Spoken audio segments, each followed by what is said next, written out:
আমাদের পর্যাপ্ত পরিমাণ সার মজুদ আছে। যে অফিসার নজরদারি করতে ফেল করবে তার বিরুদ্ধে আমরা অ্যাকশন নিই। এই জন্য আমাদের সব সময় কৃষকদের দিকে তাকাতে হবে, যেহেতু তাদের কিন্তু প্রতিবাদ করার ক্ষমতা ওরকম নাই। কৃষকদের প্রতিবাদ করার মেইন মাধ্যম হলো আপনারা, তাদের যে সুযোগ সুবিধাটা আপনারা এটার প্রকাশ করবেন। আলুর ক্ষেত্রে আপনারা জানেন কৃষকরা কিন্তু এবার আলুতে মাইর খেয়েছে, তারা কিন্তু ওরকম দাম পায় নাই। এখন কিছুটা দাম বাড়ছে, বাট তাও আমি বলবো যে আরও একটু বাড়া দরকার কৃষকের জন্য। কিন্তু আর কিছু আমরা ভাবছিলাম যে কিছু আলু হয়তো আবার নষ্ট হয়ে যায় কিনা, এই জন্য আমরা কোল্ড স্টোরগুলিকে 15 নভেম্বর ভিতরে তাদের সব কোল্ড স্টোর সাধারণত তারা খালি করে ফেলে। এবার আমরা বলছি না, ডিসেম্বর মাস পর্যন্ত তাদের আলু রাখতে দিতে হবে।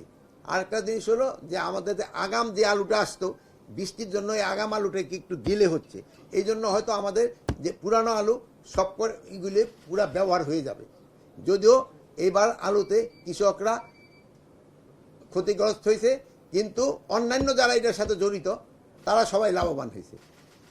খালি ক্ষতিগ্রস্তের ভিতরে হয়েছে কৃষকরা, আর যারা আলুর ব্যবসায়ীর সাথে যারা জড়িত তারা সবাই লাভবান হয়েছে।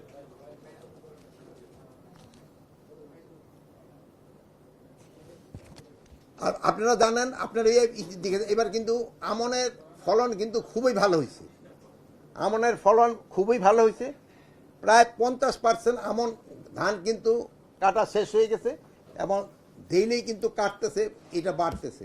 তো যদি কোনো রকমের বড় ধরনের কোনো সমস্যা না হয়, এবার আল্লাহ দিলে আমাদের আমনও বাম্পার হবে।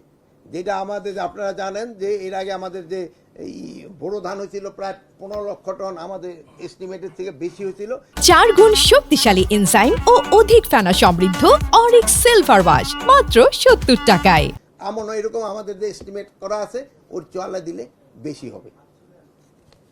প্লাস সার, আমাদের পর্যাপ্ত পরিমাণ সার মজুদ আছে, কিন্তু তারপরও কিছু কিছু দুর্নীতি বা বিভিন্ন জায়গায় সারের দাম বাড়ায়। এই জন্য আমি অলরেডি ইনস্ট্রাকশন দিছি, আমাদের অফিসাররা এটার ক্ষেত্রে পুরা নজরদারি করবে। যে অফিসার নজরদারি করতে ফেল করবে তার বিরুদ্ধে আমরা অ্যাকশন নেব। কৃষক যেন ন্যায্য মূল্যে সার পায়, এটার আমরা ব্যবস্থা করব। কোনো অবস্থায় আমাকে নির্ধারিত মূল্যের চেয়ে 1 পয়সাও যেন বেশি নিতে না পারে। আর আপনারা অনেকে জানেন যে গ্যাসের দাম বাড়াইছে, গ্যাসের দামের সাথে সারের দামের কোনো সম্পর্ক নেই। সারের দাম আগে যা ছিল এখনও তা আছে এবং ভবিষ্যতেও তা থাকবে, আমরা অন্তত যতদিন আছি।